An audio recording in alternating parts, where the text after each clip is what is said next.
आपने कभी सुना है कि 4 साधारण बहनों ने अपने धर्म, त्याग और भक्ति से एक पूरे नगर का भाग्य बदल दिया? यह कोई कल्पना नहीं, यह एक ऐसी सत्य प्रेरणादायक कथा है जो आपको जीवन का गहरा रहस्य सिखाएगी। तो आइए सुनते हैं 4 बहनों की अद्भुत धार्मिक कहानी। बहुत समय पहले की बात है। भारतवर्ष के मध्य भाग में एक शांत, पवित्र और सुंदर गांव था।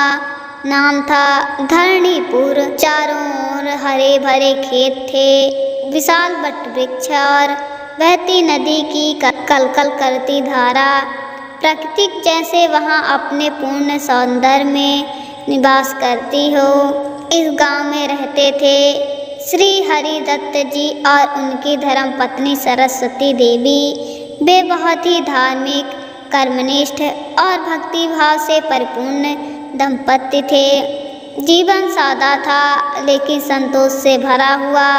भगवान शिव के परम भक्त हरिदत्त जी सुबह सुबह उठकर नदी स्नान करते, फिर शिवालय में जाकर रुद्राभिषेक करते और गांव वालों को धर्म, सेवा और त्याग का उपदेश देते। उनके घर में 4 बेटियां थीं। गायत्री सबसे बड़ी, शांत और अत्यंत संयमित।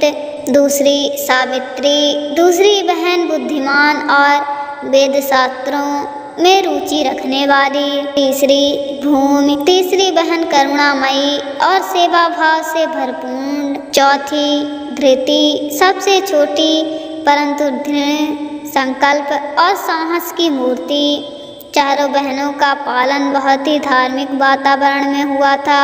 घर में हर रोज सुबह संध्या आरती होती, गीता और उपनिषद का पाठ होता और हर सप्ताह किसी एक देवी के मंदिर में जाकर चारों बहनें माँ की आराधना करती। जब गांव के बच्चे खेलों में समय बिताते, ये चारों बहनें माता पिता की सेवा करती, बुजुर्गों के चरण स्पर्श करती और जरूरतमंदों को भोजन खिलाती। हर कोई कहता, हरिदत्त की बेटियां तो साक्षात देवी स्वरूप हैं। एक दिन गांव में खबर फैली, पास के वन में एक अज्ञात सन्यासी आए हैं जो तपस्या कर रहे हैं और जिनके पास दिव्य ज्ञान है। गायत्री बोली, पिताजी, क्या हम सन्यासी बाबा से मिल सकते हैं? हरिदत्त जी ने मुस्कुराते हुए कहा, जिसके मन में श्रद्धा हो वह ज्ञान पाने का सदा योग्य होता है। जाओ बेटियां, जाकर उनसे सत्संग करो। चारों बहनें अगले ही दिन सुबह स्नान करके सिर पर फूल और माथे में तांबे के जलपात्र लेकर सन्यासी बाबा से मिलने वन में चली गईं। बाबा जी एक पीपल वृक्ष के नीचे ध्यान मग्न थे। उनकी आंखें बंद थी, परंतु चारों बहनों की आहटें से वे बोले, जो सेवा का, पूजा और त्याग का मार्ग मानता है वही सच्चा योगी है। क्या तुम सेवा मार्ग पर चलने को तैयार हो? चारों बहनों ने एक ही स्वर में कहा, हम सेवा, भक्ति और धर्म के पथ पर चलना चाहते हैं। बाबा, हमें मार्ग दिखाइए। बाबा ने आंखें खोलते हुए कहा, तो सुनो, 4 व्रत जिन्हें यदि तुम निभाओगी तो जीवन में अद्भुत चमत्कार घटित होंगे। यह कहते हुए बाबा ने उन्हें पहला व्रत बताया, कभी किसी से बैर मत रखना और सबसे पहले भूखे को भोजन देना। चारों बहनों ने उस दिन से जीवन का पहला धर्म व्रत ले लिया और वहीं से शुरू हुई उनकी आत्मिकता यात्रा, जो उन्हें आगे चलकर चमत्कारिक घटनाओं और गहरे धर्म ज्ञान की ओर ले जाएगी। क्या आपने कभी सोचा है कि त्याग, भक्ति और सेवा जब 4 बहनों के जीवन का उद्देश्य बन जाए तो वह क्या कर सकती हैं? चारों बहनें सन्यासी बाबा से पहला व्रत पाकर घर लौटी। उनके चेहरे पर एक नई शांति और नयापन था, जैसे ही कोई आंतरिक प्रकाश जाग उठा हो। उस रात उन्होंने माता पिता से कुछ नहीं कहा, केवल पूजा की और सबके लिए रोटी बनाकर सबसे अंत में भोजन किया। गायत्री ने सबसे पहले घर के बाहर बैठे एक भूखे भिक्षु को खाना परोसा। भूमि ने गांव की वृद्ध विधवा काकी को गर्म दूध भेजा। सावित्री ने रात को अंधेरे में भटक रहे एक अनजान आदमी को आश्रय दिया।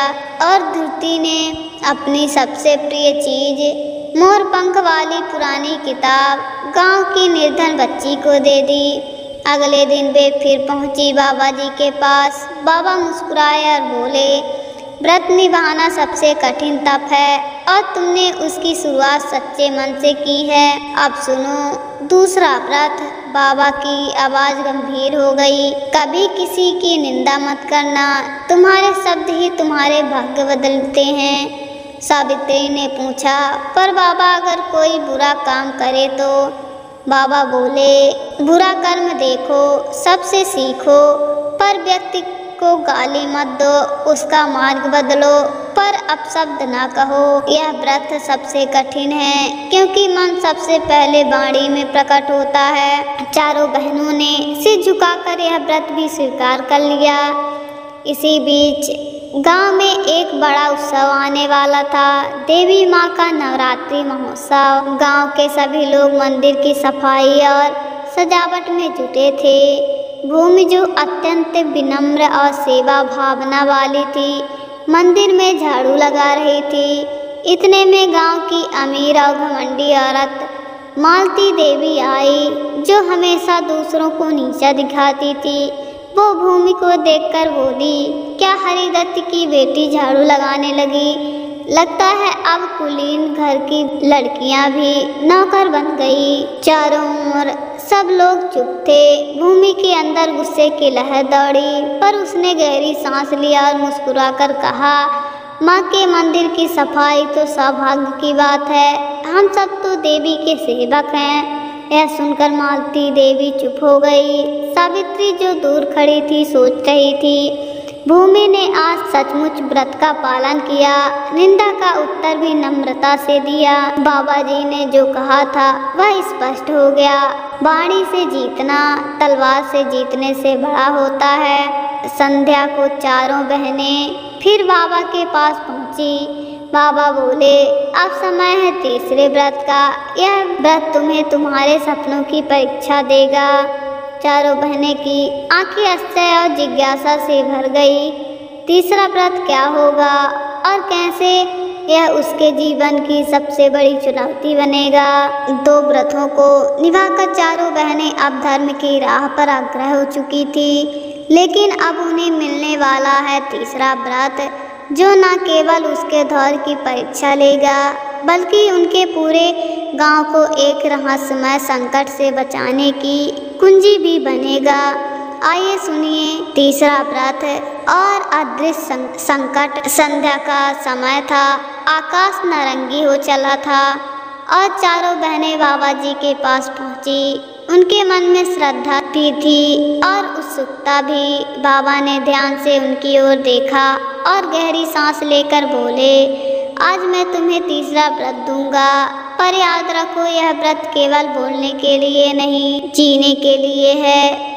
यह व्रत तुम्हें संसार के सबसे कठिन द्वंद्व से पार कराएगा। चारों बहनें ध्यान पूर्वक सुन रही थी। बाबा बोले, तीसरा व्रत है, धर्म के मार्ग पर चलते हुए कभी किसी के छल, अपमान और धोखे का बदला मत लेना, बल्कि उसे क्षमा करके आगे बढ़ जाना, क्योंकि क्षमा ही सबसे बड़ा धैर्य है। धृति जो स्वभाव से सबसे उग्र थी, पूछ बैठी, पर बाबा अगर कोई हमें धोखा दे, अपमान करे तो क्या हम सिर्फ सहते रहें? बाबा मुस्कुराए और बोले, धृति, क्रोध उस आग की तरह है जिसमें पहले स्वयं जलता है। क्षमा वह जल है जो आत्मा को शीतल करता है। क्षमा करना कमजोरी नहीं, ईश्वर की निशानी है। चारों बहनें मौन हो गई और फिर एक स्वर में बोली, हम यह व्रत स्वीकार करती हैं। इसी रात गांव में एक अजीब बात हुई। मंदिर का घंटा अपने आप बजने लगा। देवी माँ की मूर्ति के समीप जलता दीपक बुझ गया। कुछ लोगों ने देखा गांव के कुएं का पानी काला हो गया था। गांव के पुजारी चिंतित हो उठे। यह कोई अपशगुन है, कोई अदृश्य संकट।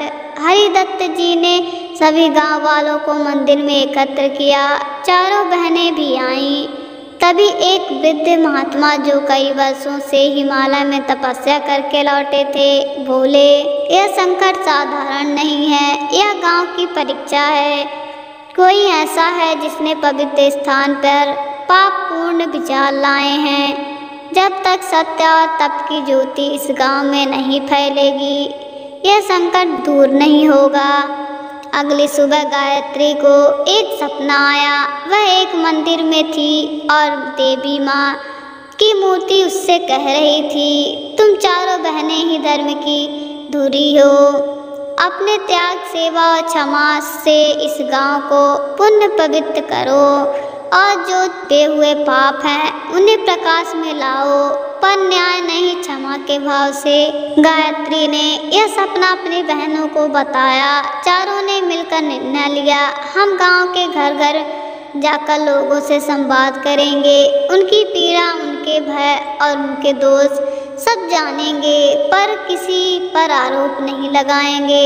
हम उनके व्रतों का पालन करते हुए गांव का धर्म पुनः जागृत करेंगे। हम अपने व्रतों का पालन करते हुए गांव का धर्म पुनः जागृत करेंगे। गांव में अगले ही दिन एक बड़ा हंगामा होने वाला था, क्योंकि एक औरत पर चोरी का झूठा आरोप लगने वाला है और बहनों के सामने होगा पहला वास्तविक द्वंद्व। क्या वे सच का साथ देकर भी किसी को क्षमा कर पाएंगी? तीसरा व्रत सरल नहीं था। क्या बहनें इस पर अड़ित रह सकेंगी जब सामने होगा धर्म और अन्याय? जानिए अगले भाग में, जब बहनों का सामना होगा झूठ, लालच और पाखंड से। अगर आपको यह अध्याय गहराई से छू गया हो तो वीडियो को लाइक करना ना भूलें और ऐसी ही पवित्र कहानियों के लिए चैनल को सब्सक्राइब करें। कमेंट में ज़रूर लिखें, क्षमा ही सच्चा बल है। राधे राधे दोस्तों, मिलते हैं अगले भाग में।